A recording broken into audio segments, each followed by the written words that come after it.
BodyBags, where horror lies. Hey guys, Rob from Georgia here with you, and again, I'm your Wednesday reviewer for BodyBags, and this is theme week, and we're looking at films from 2010 forward, right up to now. So for tonight, the film I'm going to look at is, real quick, is We Are Still Here from 2015. And this, of course, stars Barbara Crampton, Andrew Sensenig, Larry Fessenden, of course, and there's a few others. It's a pretty solid cast. Runtime's about an hour and 24 minutes. It's not that long of a film. It's pretty short. It moves. It paces. Well, it's a bit of a slow burn in the beginning, but don't let that fool you, man. You get sucked in right from the beginning. But anyways, this is directed by Ted Geoghegan. I'm probably butchering it. This was his big one, and of course, I think he just recently did a movie, and I'm pretty sure Jeremy Freeman, Ness Ruler there, reviewed this, Mohawk. I have not seen it yet, but anyways, Ted Geoghegan. We Are Still Here. Let me just tell you why I love this movie. First of all, right from the opening frame, it's an incredible shot across a snowy field, and it really sets up an interesting vibe that this film is going to be cold and very, very atmospheric. And I don't know if I could say enough about the cast and how they carry this film. Ted is very much influenced by the likes of H.P. Lovecraft and Fulci, and really this is an homage to House by the Cemetery in many ways. Even there's some Carpenter vibes, especially towards the end. The score is incredible. I kind of remember the guy who did the score, but I can't even try to start saying his name, but the score is insane. If you have not seen this movie, and again, I said this last video, I think, I'm a sucker for snow movies, and I'm a sucker for island horror, and although this isn't, the next thing I'm a sucker for is things that involve, no, this one really doesn't as much, but that sort of supernatural or nightmare logic, or, I love Fulci, I love those films. And this, I first came upon this film when Moods reviewed it. I believe it was on his own channel. And the minute he said that this was a love letter to Fulci, I mean, I was engaged, I was intrigued, I was listening, and I immediately sought this film out, and thankfully I just found it at Walmart. And from the minute of the opening frame, the opening scene of this snowy field, I was, I grew up in Western New York, and I lived through many winters, and the first thing I thought to myself when I saw that opening shot was, this is real. This is real, genuine stuff. And to find out, they actually filmed this movie in a little town outside of Rochester, New York. And so there you go. Pretty much everything you get in this movie is genuine, especially the heart of this director, who absolutely loves Fulci, man. And he loves that time or that era of film, when I was a kid and going to the video stores back in the VHS days, even way before Blockbuster and all the big mega stores, but when you just had a mom and pop shops. I mean, he's a fan of that stuff, man, and he's a fan of Lovecraft, and this really is not just a love letter to Fulci, it is, but it is also a love letter of sorts to Lovecraft. And really basically what you have is this couple in played by Barbara Crampton and Andrew Sensenig. I'm just losing my mind. Paul and Ann, the Sacchettis. Basically, they move into this house, and their son just recently passed away. Their son died in a car accident, and Ann is very fallen into a pretty deep depression, and so Paul's hoping to get her out of that. And so they find this place, you know, out in the middle of nowhere seemingly, and to start over. But the minute they walk into this house, man, she starts sensing that maybe the spirit of her dead son is there.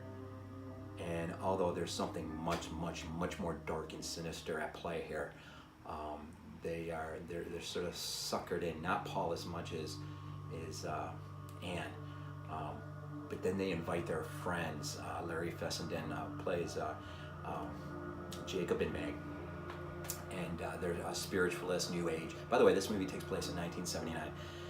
And so it has a very hardcore 70s vibe. And in fact, they talk about on the commentary how they went to all the local shops in the small town, and they were able, be it by local help or some of the shops, they were able to retrieve or get their hands on a lot of mint 70s era, whether it's clothing, the cars they used. I mean, it just all fell into their lap. I mean, the story they tell in the commentary is really mind-blowing. You know, it's too bad every new director doesn't have things fall into their lap like this. But well, being new spiritualist and everything else, they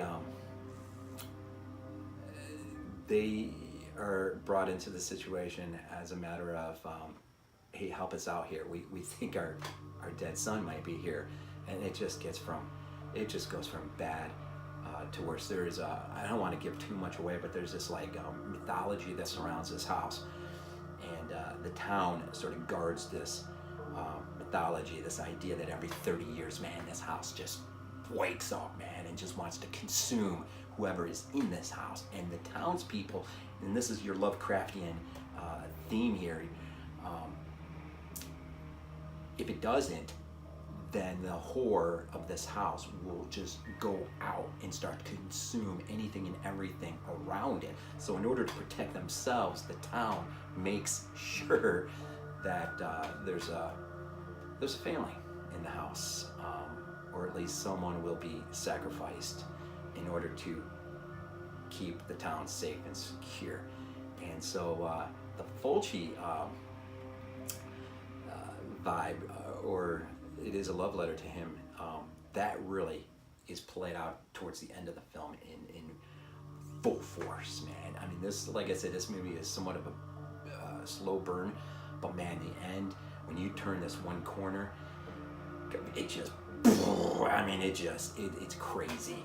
And so it's an intriguing film, and it's an independent film, all shot on location, again, up in rural western New York, or central western New York, and in the middle of the winter. And man, it's just got this incredible vibe. And the guy who plays Dave, Monte Markham, I think, he's like 82 in this movie. I had no idea. You'd never know it.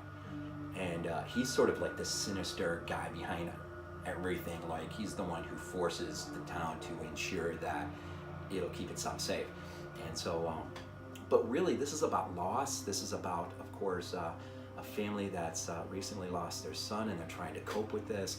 And unfortunately, they move themselves into a situation that manipulates upon that, and to a very, well, you know what? The end, and I don't think it's really giving much away when I say this, but the end is another nod to Fulci in a weird way. I'll just leave it at that. If you've seen the film, you probably catch what I'm saying. But anyways, I love this film, man. I mean, it's just, I don't know. It's good. It's more than good. And, you know, if I had to rate this film, and I'm still really fuzzy on rating things, and I mean, but for all the work and for the heart that went into this, and for the rewatchability for myself, I just dig this film. I can watch this almost any time.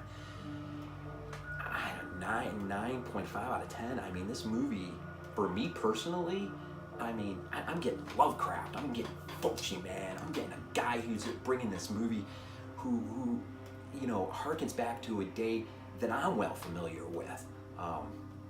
And he just brings that love forward in a way that is just, it's just amazing. It's amazing.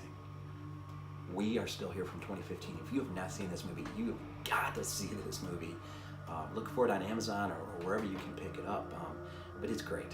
It's really great. And listen to the commentary. The commentary is absolutely amazing. Tons of information in that commentary. And but anyways, theme week for 2018. We Are Still Here. This is a good one. This is a good one. I do not think you'll be disappointed at all in this one. If you love Lovecraft, if you love Fulci, you can't be disappointed by this. This is too good. So again, we're a few days removed from Thanksgiving, but hopefully everyone had a great Thanksgiving. And this is VHS82 apostrophe signing off for this Wednesday. And as always, go Bill.